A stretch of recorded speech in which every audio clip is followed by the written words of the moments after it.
Olá, estudantes do primeiro ano do ensino médio e do NEJA. Vamos começar aí a nossa quarta videoaula, cujo tema é água. É um tema muito interessante, um tema que está na moda. Vamos lá. Quando eu começo as minhas aulas nos colégios sobre água, eu sempre gosto de colocar para tocar uma música de um cantor brasileiro chamado Guilherme Arantes. Guilherme Arantes, mais ou menos aí na década de 80, fez uma música aí chamada Planeta Água. Então, não vou colocar agora aqui nessa videoaula por conta do tempo, mas você aí que está do outro lado, que não conhece essa canção, por favor, procure aí no Google, no YouTube para escutar, porque é uma canção muito bonita, né? E que tem o foco no tema água, tá? Como eu disse para vocês, o tema água ele é muito interessante, ele inspira artistas, cantores, compositores, enfim, e nas próprias religiões a água é muito citada, que tanto a gente vê aí o ritual dos batizados em diversas religiões, em diversos credos, e o batizado sempre envolve a água. Então, por exemplo, aqui no Brasil, né, que predomina a religião cristã, né, eu peguei aqui uma parte da Bíblia e está aqui, ó. E disse Deus, haja uma expansão no meio das águas e haja separação entre águas e águas. E Deus fez a expansão, fez a separação entre as águas que estavam debaixo da expansão e as águas que estavam sobre a expansão. E assim foi, né? Então, a água é aquilo, está sempre inspirando, está sempre presente, né? Nas religiões, nos poemas, nas canções. Gosto também de falar na introdução das minhas aulas, né, sobre esse cientista aqui, esse pesquisador japonês, Masaru Emoto. Parece que esse pesquisador andou observando aí as modificações na morfologia, né, de moléculas de água, de alguns cristais, de acordo com os nossos pensamentos, de acordo com as nossas emoções. Então, se tivermos pensamentos positivos, parece que a molécula se configura de uma maneira, né? Se tivermos pensamentos negativos de outra maneira, ele não fez uma publicação em artigos científicos mesmo, mas ele andou fazendo divulgações através de aulas, palestras, enfim, né? E aí eu gosto de mostrar. Parece que esse senhor ele já faleceu e aí ele mostra algumas configurações da água, né? Quando colocada perto da Sinfonia de Mozart, de John Lennon e de outras, e mostra também essa modificação aí na forma quando quando a água é exposta a palavras boas, ruins, a pensamentos bons e ruins. E aí ele discute o seguinte: se os seres vivos são formados na sua maior parte de água, imagine, né, o que acontece com essas moléculas quando nós temos pensamentos bons e ruins.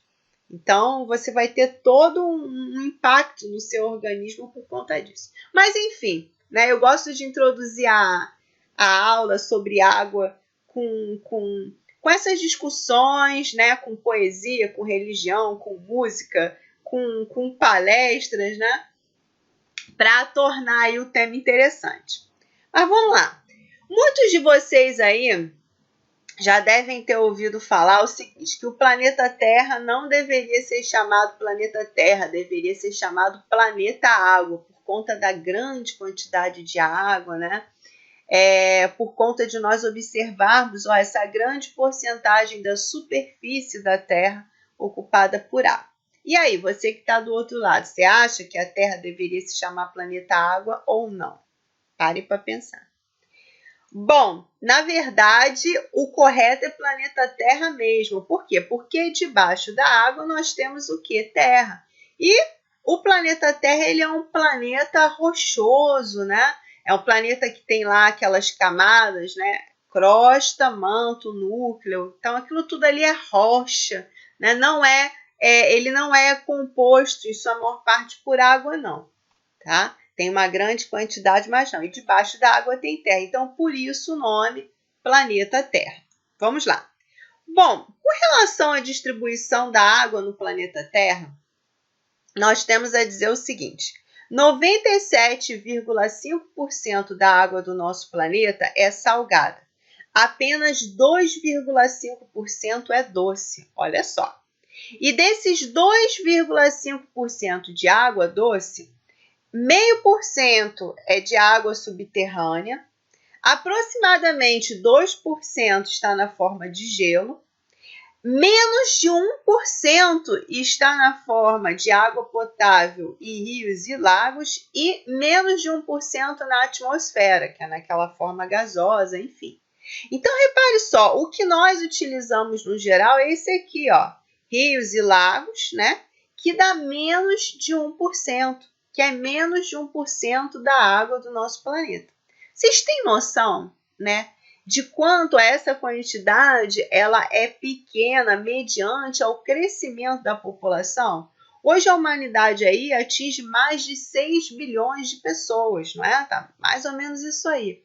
Então, imagine, todos nós temos que beber água, tomar banho, né, comer, e tudo isso depende de água. Então, estamos sempre consumindo. Isso quando a gente está falando só de nós, sem contarmos os animais, né, as plantas, os seres vivos em geral. Então, essa quantidade ela é extremamente pequena com relação ao crescimento da humanidade. Então, nós temos que tomar muito cuidado e preservar essa água no nosso planeta. Então, só chamando a atenção, repetindo aqui, ó, apenas 2,5% da água do planeta é doce, e desses 2,5%, menos de 1% está aí disponível facilmente, né, em rios e lagos para o nosso consumo, tá bom? Então tá aqui, ó. Hoje a gente vê muito desperdício aí de água e nós temos que refletir sobre isso, tá? Temos que refletir muito. Alguns de vocês aí do outro lado devem estar falando assim, mas professora, daqueles 2,5% de água doce, por que nós não usamos a água das geleiras, né? Ou as águas subterrâneas, enfim. Ou a própria água salgada, que é mais de 90%. Vamos lá, vamos começar aqui pela água salgada, né? Que está na maior porcentagem. Para retirar o sal, para transformar aquela água numa água potável, para que você possa beber, tomar banho, isso é muito caro, um procedimento extremamente caro, tá? Para retirar aquele sal, enfim. Então, por isso que não utilizamos. Com relação à água subterrânea, pessoal, nem sempre a água subterrânea ela é saudável. Por quê? Ela pode receber metais pesados das rochas onde essa água está armazenada. Essa água pode receber esses metais pesados, ficar contaminada. Então, não vai ser boa para a sua saúde. Outra coisa, existe a contaminação da água, né? Através de absorção de poluentes pelo solo. Isso pode atingir o lençol freático, a água subterrânea. Então, existe uma série de fatores. Além disso, a água subterrânea ela ajuda a manter um equilíbrio do solo, uma estabilização do solo. Tem alguns lugares no Brasil que a estabilização do solo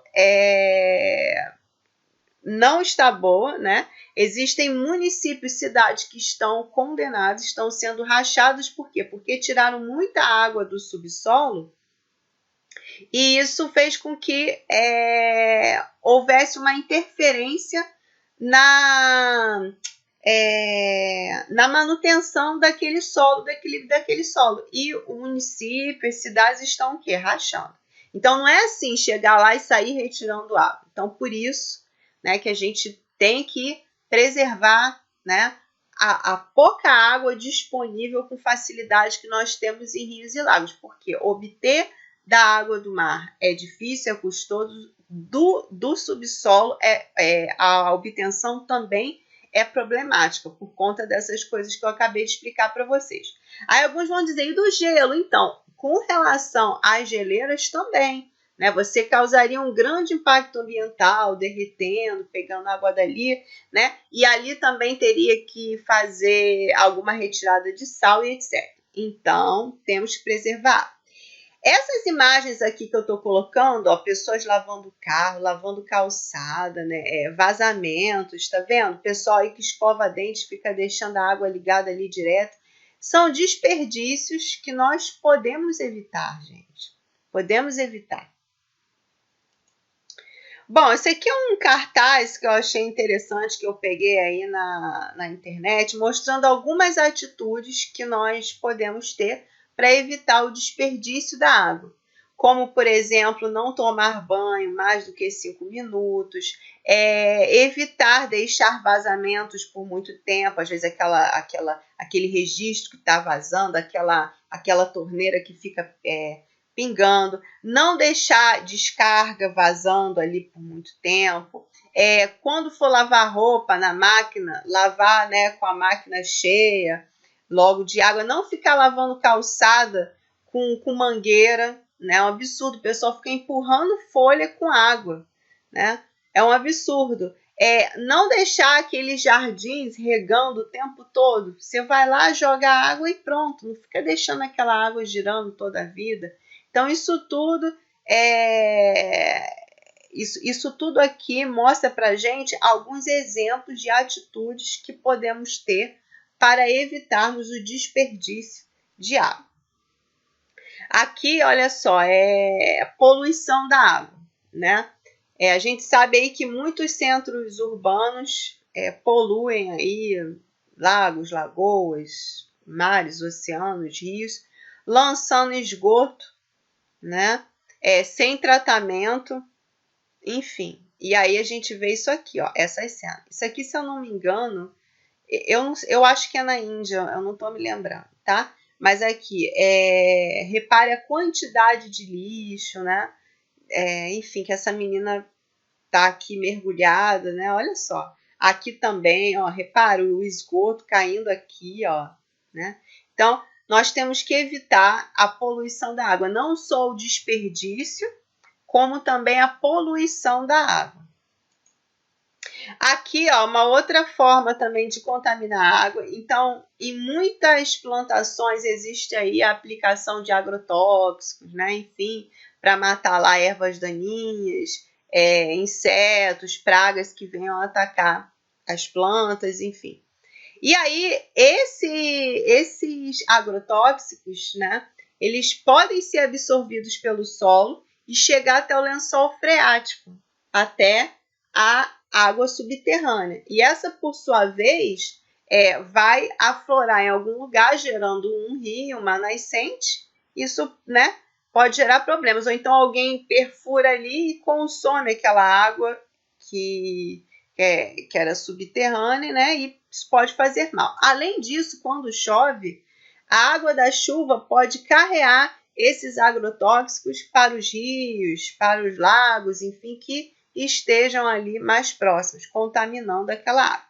E no caso dos lixões também é uma grande preocupação. Por quê? Porque nos lixões existe lá a formação do chorume, que é aquele líquido, né, fedorento que sai do lixo.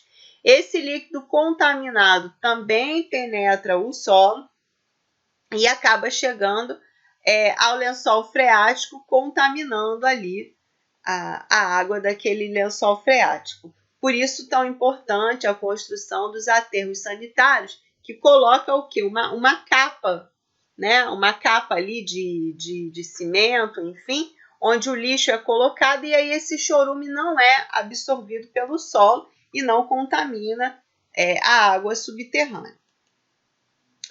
Gente, é muito importante essa questão da água, por quê? Porque a água já foi e vai ser, tá, causa de guerras no mundo. Como eu mostrei para vocês, apenas 2,5% da água do planeta é doce e desses 2,5%, menos de 1% está disponível com facilidade para a gente, em rios e lagos, enfim. Então, temos que tomar conta dessa água. Temos que tomar conta dessa água, temos que preservar essa água, não podemos desperdiçar, poluir. Então tá aqui, ó, olha essa notícia. A água já foi causa de guerras no mundo, conheço alguns casos. E vai ser. A água é o nosso novo petróleo, gente. Olha aí, ó. Aqui um exemplo, né, de um conflito que teve nos Estados Unidos, né, em 1994, na verdade parece que vai até hoje, é um conflito que dura mais de 20 anos, tá? Entre os estados do Alabama, Flórida e Geórgia, tá? Por conta de água, né? Eles ficam disputando aí esse território, enfim, onde tem a água. Então, a gente está falando de um conflito num país de primeiro mundo, na maior potência do mundo. Vocês imaginem nos países menos desenvolvidos que se encontram, por exemplo, no continente africano. Então, isso é um problema sério. Aqui também é um outro exemplo, Sudão, 1963. Está aqui, ó. Até os dias de hoje, a falta de água foi um dos fatores que impulsionaram o conflito que já matou milhões de pessoas na Guerra Civil entre Sudão e Sudão do Sul. Então, gente, temos que preservar a água. O Brasil, então, que tem o maior reservatório de água do planeta, gente, a gente tem que tomar conta do nosso país, né? Das nossas reservas de água. Não podemos poluir. É uma vergonha o que a gente vê, por exemplo, no Rio Tietê, né? E na Baía de Guanabara, aqui, sabe? Um absurdo. Então, vamos lá. Bom, como vocês já devem saber, mas vou repetir aqui, a vida ela surge na água. Né? A água é tão importante, nenhum ser vivo vive sem água. A vida ela surge na água. Então, temos que preservar. Olha aí, só para vocês terem uma ideia, tem organismos aí que são formados por 90% de água, como, por exemplo, os quinidários, né? A água viva, tá? Essa é uma das principais evidências de que a vida surgiu da água. Olha aí. E nós, seres humanos? Os seres humanos, no geral, têm mais de 70% do seu corpo, né, formado por água. Olha aqui. Né? Eu não sei se essa informação aqui é verdadeira, eu peguei na internet, tá? Mas, segundo aqui, diz o seguinte, que o homem pode sobreviver sem comer cerca de 28 dias, mas sem beber água apenas 4 dias, tá? Eu acho que a gente consegue sobreviver mais do que 4 dias, sim. Mas, assim, o que eu quero mostrar para vocês é a grande importância da água, tá? Nós somos formados por mais de 70% de água, tá? A água ela é muito importante para diversas funções vitais da gente. A água ela nos ajuda a manter a nossa temperatura do corpo. A água ela nos ajuda a transportar nutrientes, oxigênios, né, e outros gases no nosso organismo. A água funciona como lubrificante de articulações, tá? A água, como eu disse, ela pode transportar alimentos, sais minerais, glicose, enfim. Então, a água ela tem uma grande importância para nós. Participa de diversas reações químicas importantíssimas para o nosso metabolismo. Então, água é vida, pessoal. Né? Aqui eu peguei essa tabelinha também na internet, muito interessante, que mostra para a gente a porcentagem de água no nosso organismo ao longo, né, dos nossos anos. Mostrando aqui para a gente que há uma diminuição, né, dessa porcentagem de água conforme nós vamos envelhecendo. Né? Então, está aqui de 0 a 2 anos, de 75% a 80%, de 10 a 15 anos, né? Então, está aqui. Vai mostrando para a gente essa quantidade. Por exemplo, de 30 a 40 anos, de 55% a 50%. Vamos lá. Aqui é uma outra, né, um outro quadro que eu peguei também aí. Olha aqui, ó, mostrando para a gente a porcentagem de água em diversos órgãos aqui. Então, no pulmão, 86%, no fígado também 86%, no cérebro 75%, Fiquei até surpresa, né? Para mim, o cérebro teria muito mais água do que o pulmão, por exemplo. Coração, rins, né? Sangue, músculos, enfim. Bom, a água do nosso planeta, ela se encontra em reservatórios superficiais, tá? Como, por exemplo, nos mares, rios, oceanos, geleiras, lagos, né? Mas também nos reservatórios subterrâneos, como poços, né? Nos geysers, nas nascentes. Ai, professora, mas reservatório subterrâneo, como assim? Ó, aqui eu mostro para vocês. Olha aqui, ó. Aqui mostrado para vocês um exemplo do geyser. Olha aqui a água do geyser, de onde vem, ela é subterrânea. Então, você tem aqui, ó, essa água acumulada na rocha. Mas como que ela acumula na rocha? Na rocha, ela é acumulada em fissuras e em poros. Imagine uma esponja, né? A esponja não acumula água lá naqueles poros dela, a rocha também. Além disso, também acumula nas fissuras. Então, essa água está ali acumulada, tá vendo? Debaixo dessa água, muitas vezes tem uma rocha que é aquecida, que aquece essa água, ela vem aqui para esse reservatório e sai no geyser, né? Que tem lá aquelas saídas de água quente, morna, enfim, né? Uma nascente termal. E aqui, ó, um outro exemplo, né? Mostrando para vocês o aquífero do Guarani, tá vendo? Tá aqui. Então, pessoal, repare aí, né, a quantidade de água subterrânea que existe no planeta. E aqui no Brasil também nós temos aí muita quantidade de água subterrânea. Tá aqui. E aqui mostrando para vocês o esquema de um poço, né, pegando água aqui subterrânea. É aquilo, como eu disse para vocês. Deixa eu até voltar na imagem. Um aquífero desse aqui, ó, tem uma grande importância para a manutenção e sustentação de solos. Então, não é assim chegar ali perfurando, né, e sair tirando a água, não, porque isso pode gerar uma desestabilização do solo. Como eu disse para vocês, existem algumas cidades, alguns lugares no Brasil, que essa desestabilização está ocorrendo. E muitos lugares, as cidades já estão condenadas.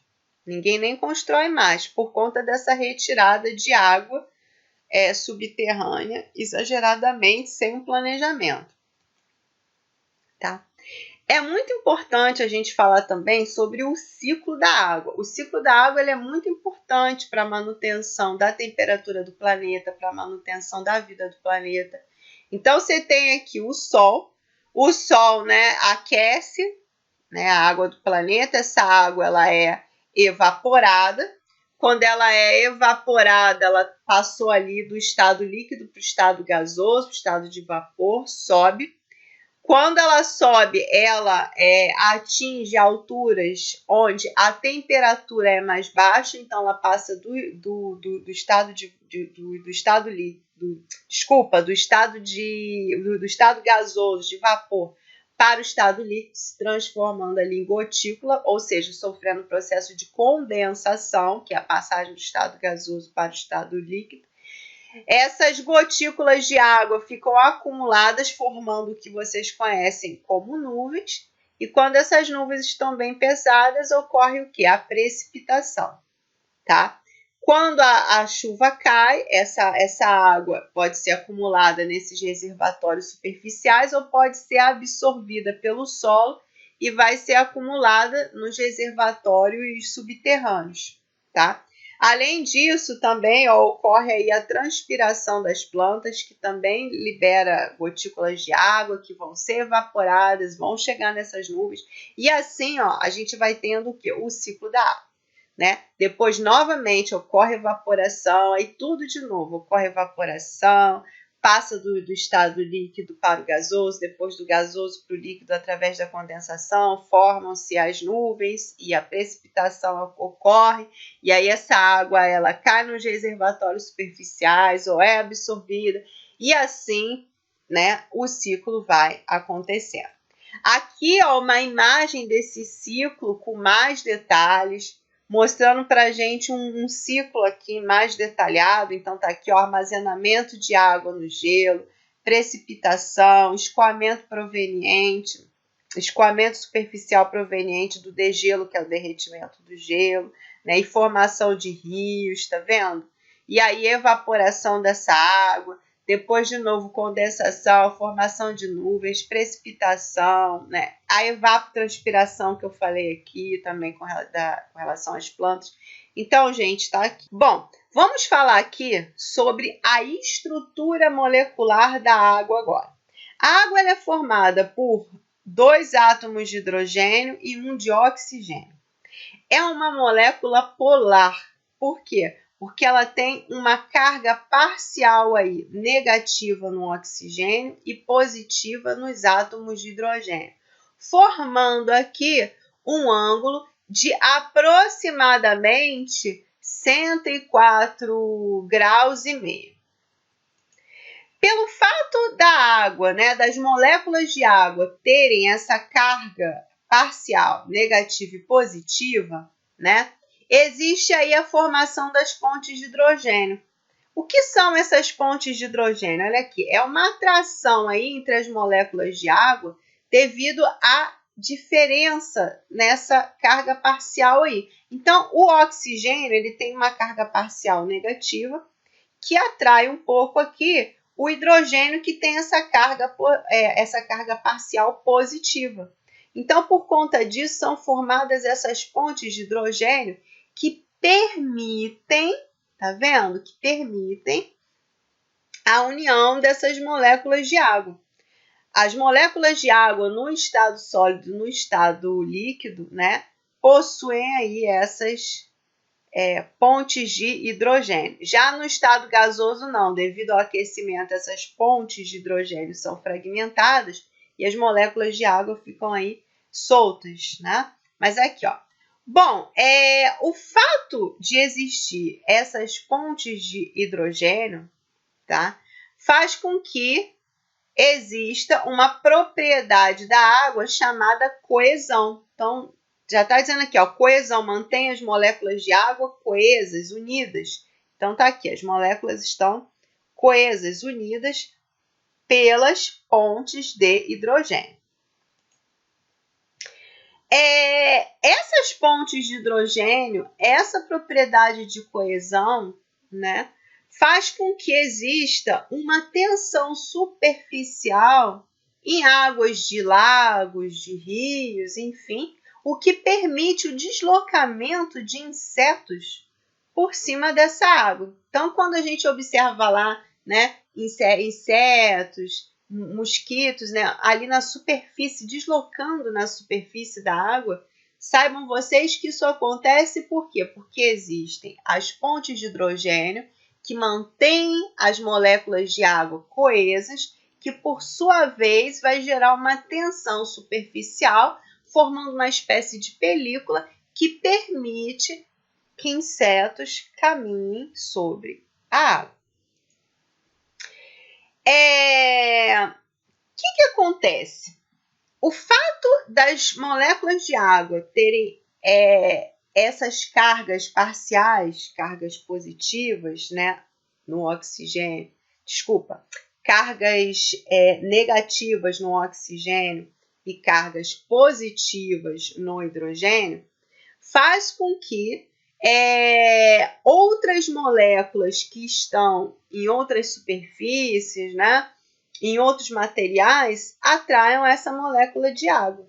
E aí, isso faz com que essa molécula de água consiga aderir às superfícies e a molhar, por exemplo, o algodão. Então, a gente vê aquela facilidade, né, da água molhando o algodão, da água molhar um tecido. Por quê? Porque a água, né, ela é atraída pelas cargas parciais de outras moléculas que estão presentes formando o algodão, os tecidos. Então, existe uma atração ali e aí facilmente a gente vê a água tomando aquilo tudo ali e molhando, tá? Isso é explicado, né, por essa propriedade, né, que nós chamamos de adesão e capilaridade. Capilaridade é muito importante porque, graças à capilaridade, plantas, né, com alturas elevadas conseguem receber água, né, desde lá da sua raiz até a última folha. Então, às vezes você vê aquelas árvores imensas, algumas palmeiras, né? E aí muitas pessoas perguntam, como que a água chega lá? Chega lá por conta da capilaridade, que é uma outra propriedade aí importante da água. Então, como que é essa capilaridade? Como que isso acontece? Então, sempre tendo em mente, né, essa questão de que a água tem uma carga ali parcial no oxigênio e no hidrogênio, e tendo em mente também a questão das pontes de hidrogênio. Então, olha só, quando a gente tem um capilar, um tubinho, vamos falar assim, um tubinho, na parede desse tubinho existem várias outras moléculas, substâncias que também têm cargas parciais, positivas, negativas. Essas cargas parciais, positivas e negativas dessas outras moléculas irão atrair a molécula de água. Né? E aí, o que vai acontecendo? A molécula de água vai aderindo à parede do capilar, tá? Através dessa atração das cargas, e por sua vez, uma molécula vai puxando a outra, por conta das pontes de hidrogênio. Então, uma molécula de água gruda lá na parede do capilar e puxa a outra através da ponte de hidrogênio, que por sua vez vai ser atraída também por uma outra molécula do capilar. E assim a água vai o quê? Subindo pelos capilares. Tá? E no caso das plantas é exatamente isso que acontece. As plantas têm lá o xilema, né, que tem lá os seus vasos condutores, né, enfim, e aí a água consegue ser transportada dessa maneira. Bom, é muito importante a gente dizer aqui também que a água ela é um solvente universal, não é? O que acontece quando você mistura lá, por exemplo, açúcar na água, sal na água, rapidinho aquilo dissolve ali. O que é dissolver? Dissolver é você quebrar, né? Então, olha aqui, ó. Quando você joga ali o sal, esse sal ele é quebrado, tá vendo? E as moléculas de água vão entrando ali, né? Entre os espaços dessa quebra, né? Então, você começa assim, olha aqui, esse pontinho vermelho com 2 pontos azuis são as moléculas de água aqui, né? Tá vendo? E aí, ó, aqui o sal, NaCl, o Na o verdinho e o Cl o amarelinho, né? NaCl forma aí o sal. E aí, quando isso é colocado na água, isso é quebrado. E aí, olha aqui, ó, o Na é separado do Cl e o Cl e o Na começam a se ligar naquelas cargas parciais da água, né? São atraídos, vamos dizer assim, pelas cargas parciais da água. E aí, ó, sai desse para esse quadro aqui, ó. Tá vendo? Olha lá. Não é? O cloro, que é negativo, provavelmente atrai as cargas positivas do hidrogênio. E o sódio, que é positivo, atrai aí a carga parcial negativa do oxigênio. Então, vamos lá. A água ela pode se apresentar em 3 estados físicos: sólido, líquido e gasoso. Tá ok? Bom, vamos falar um pouquinho de cada estado desse daí. O estado sólido, as moléculas de água vão estar muito próximas uma das outras, ou seja, a força de coesão vai ser muito forte e o grau de agitação ele é baixo, tá? As moléculas estão apenas, né, vibrando ali bem devagarzinho, tá? E no caso do estado sólido, o volume é constante, né? Assim como a forma também. No estado líquido, as moléculas já vão ter uma força de coesão menor, tá vendo? Vão estar um pouco mais afastadas uma das outras e o grau de agitação vai ser intermediário ali, né? Não vai ficar apenas vibrando, não.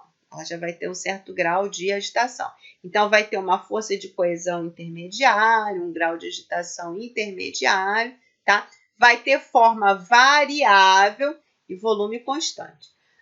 Que tanto se você pegar uma água no estado líquido, colocar num copo, ela toma a forma de um copo. Se você colocar numa garrafa, ela toma a forma de uma garrafa, né? Já no estado gasoso é diferente, as moléculas estão bem afastadas uma das outras, o grau de agitação é elevado, a força de coesão é muito baixa, né? A força de repulsão é altíssima e o grau de agitação também é alto. Bom, para a água passar do estado sólido para o líquido, né, a gente tem que ter aí a temperatura de 0 graus Celsius, é o que o pessoal chama de ponto de fusão. Tanto para passar do líquido para o sólido, quanto para o sólido para o líquido. A gente tem a temperatura de 0 graus Celsius, é o que a gente chama de ponto de fusão. E temos aí o ponto de ebulição, 100 graus Celsius, que é para a água passar do estado líquido para o estado gasoso, ou do estado gasoso para o estado líquido. A gente tem que ter aí a temperatura de 100 graus Celsius. E isso, claro, numa pressão, né, ideal de um ATM, enfim. Bom, é muito importante que a gente fale também sobre calor específico. Por quê? Porque a água é a substância que tem um maior calor específico. Né? O que é o calor específico? Calor específico é a quantidade de calor necessária para que você dê a um material para que ele modifique a sua temperatura em 1 grau Celsius. Né? No caso da água, olha aqui, o calor específico é o mais alto. Então, para você aumentar ou diminuir 1 grau, né, numa determinada quantidade de água, você tem que dar muito calor, né? Então, para você aumentar a temperatura, para você diminuir, você tem que dar muito calor ou retirar muito calor. Tá? Diferente de outros materiais, como alumínio, areia, vidro, né? Enfim. É muito importante também falar sobre o calor latente de vaporização da água. Né? O que é o calor latente de vaporização? É a quantidade de calor absorvida durante a vaporização de uma substância em seu ponto de ebulição. No caso da água, é de 539,6 calorias por grama. E é importante a gente também falar sobre o calor latente de fusão, que no caso da água é de 79,7 calorias por grama, né? O calor latente de fusão é a quantidade de calor necessária para transformar 1 grama de uma substância em estado sólido para o estado líquido na temperatura de fusão. Bom, resumindo a nossa aula aí, eu disse para vocês que a água é uma substância extremamente importante, né? Que inclusive inspirou poetas, artistas, religiosos, cientistas das diversas áreas, que a água ela é um solvente universal, que a água está numa quantidade pequena no planeta com relação à água doce, né? Quando a gente fala em relação à água doce, que ela é menos de 3% na superfície do planeta Terra, né?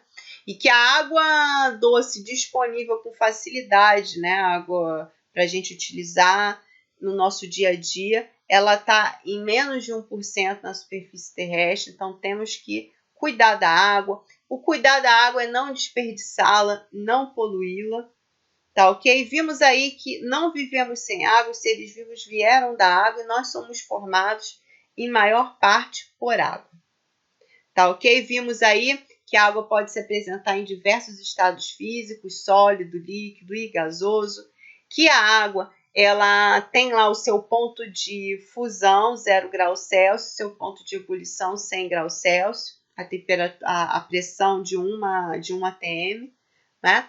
Então, vimos tudo isso. Espero que vocês tenham gostado dessa videoaula. E, estudem, porque já vou estar passando o trabalho sobre a nossa videoaula, tá ok?